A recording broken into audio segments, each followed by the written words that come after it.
বিক্ষোভের নামে দেশে অস্থিরতা সৃষ্টি আর সেই অস্থিরতা ও সহিংসতাকে সরকারের বিরুদ্ধে জনগণের বিক্ষোভ বলে প্রতিষ্ঠার মাধ্যমে সরকারকে ফেলে দিতে চেয়েছিল পশ্চিমারা। ইরান সরকার পড়ে যাওয়া সময় মাত্র।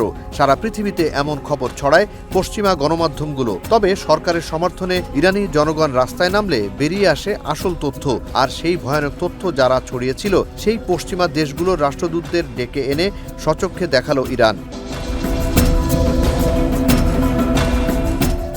12 জানুয়ারি সোমবার যুক্তরাজ্য, জার্মানি, ইটালি, ফ্রান্স সহ একাধিক দেশের রাষ্ট্রদূতদের আমন্ত্রণ জানানো হয় তেহরানে। তাদের দেখানো হয় দাঙ্গাবাজরা কিভাবে স্বয়ংক্রিয় অস্ত্র দিয়ে গুলি চালাচ্ছে এবং মানুষ হত্যা করছে। এভাবে পশ্চিমা রাষ্ট্রদূতদের ডেকে আনার উদ্দেশ্য হচ্ছে হত্যা ও নৃশংসতার ভিডিও যেন নিজের চোখে তারা দেখতে পারেন এবং অস্বীকার করতে না পারেন। পরে তাদের আহ্বান জানানো হয় নৃশংসতা ও হত্যার ভিডিও নিজ নিজ পররাষ্ট্রমন্ত্রীদের কাছে উপস্থাপনের।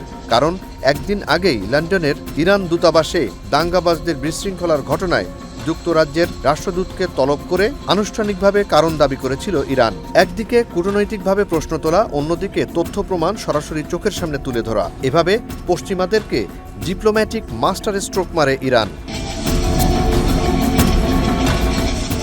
একই দিনে সারা ইরান জুড়ে আয়োজন করা হয় সরকারের পক্ষে জনগণের সমাবেশ। হেলিকপ্টার থেকে তোলা ভিডিওতে দেখা যায় ইরানের বিপ্লব স্কয়ার বা ইনকিলাব ময়দানের সমাবেশে অংশ নেয় 10 লাখের বেশি মানুষ। পাশাপাশি তেহরানের অন্যান্য সমাবেশ মিলে মানুষের উপস্থিতি ছিল 25 লাখের বেশি। শিশু থেকে বৃদ্ধ সব বয়সের সব শ্রেণী পেশার মানুষ নেমে আসে রাস্তায়, আর হাতে ছিল কোরআন শরীফ। পশ্চিমাদের প্রোপাগান্ডা ভুল প্রমাণ করে স্বতঃস্ফূর্তভাবে রাস্তায় নেমে আসে ইরানি নারীরা। আধুনিক ইরানি নারীদের দেখা যায় বর্তমান সরকারের প্রতি সমর্থন জানিয়ে পশ্চিমা তাবেদার রেজা শাহ পাহলভির ছবি পুড়িয়ে ফেলতে। আরও পোড়াতে দেখা যায় মার্কিন প্রেসিডেন্ট ডোনাল্ড ট্রাম্প এবং ইসরায়েলের প্রধানমন্ত্রী বেনিয়ামিন নেতানিয়াহুর ছবি পুড়িয়ে আবার সেই ছাইভস্ম পদদলিত করতেও দেখা যায় ইরান সরকার সমর্থকদের। দাঙ্গাবাজ ও সহিংসতাকারীদের হামলায় নিহত এক শহীদ নিরাপত্তা কর্মকর্তার স্ত্রী গণমাধ্যমকে বলেন, আমি আমার শাহাদাতপ্রাপ্ত স্বামীকে আমার নেতা আলী খামেনির জন্য উপহার হিসেবে নিবেদন করেছি। ওরা আমাদের এই সমাজকে ভয় পায়, আমাদের এই মায়েদের স্ত্রীদের ভয় পায়। ওরা ভয় পায় আমাদের মেয়েদের পর্দাকে। আমাদের মেয়েদের হিজাব ওদের জন্য আমাদের তলোয়ারের চেয়েও ভয়ঙ্কর। দুনিয়ার সব অস্ত্র নিয়ে এসেও সেই সমাজকে হারানো সম্ভব নয় যে সমাজের মায়েরা সম্মানিত, স্ত্রীরা সম্মানিত এবং মেয়েরা সম্মানিত।